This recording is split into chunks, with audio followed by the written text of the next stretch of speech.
بسم اللہ الرحمن الرحیم۔ کھلی ہوئی بات ہے کہ فکر ہر کسی بقدر ہمت اور اوسط دنیا کا انسان کتنا ہی بلند نظر اور عالی ہمت کیوں نہ ہو جائے، مولا کائنات علیہ السلام کی بلندی فکر کو نہیں پا سکتا اور اس درجہ علم پر فائز نہیں ہو سکتا ہے جس پر مالک کائنات نے باب مدینۃ العلم کو فائز کیا ہے۔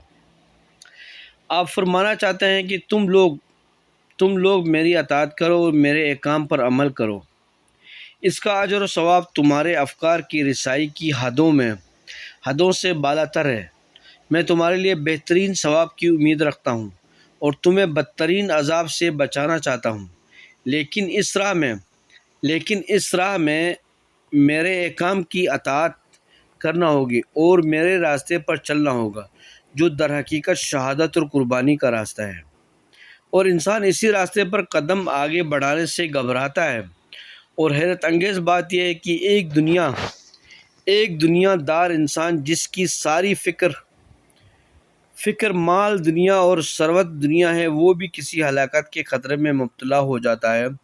تو اپنے کو ہلاکت سے بچانے کے لیے سارا مال و متاع قربان کر دیتا ہے۔ تو پھر آخر دیندار انسان میں یہ جذبہ کیوں نہیں پایا جاتا ہے؟ وہ جنت النعیم کو حاصل کرنے اور عذاب جہنم سے بچنے کے لیے اپنی دنیا کو قربان کیوں نہیں کرتا ہے؟ اس کا تو عقیدہ یہی ہے کہ دنیا چند روزہ اور فانی ہے اور آخرت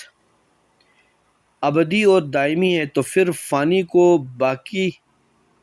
کی راہ میں کیوں قربان نہیں کر دیتا؟ اور تمہیں دنیا میں آخر تک باقی رہنے کا موقع دے دیا جائے تو بھی تمہارے اعمال اس کی عظیم ترین نعمتوں اور ہدایت ایمان کا بدلہ نہیں ہو سکتے ہیں، چاہے ان کی راہ میں تم کوئی کسر اٹھا کر نہ رکھو۔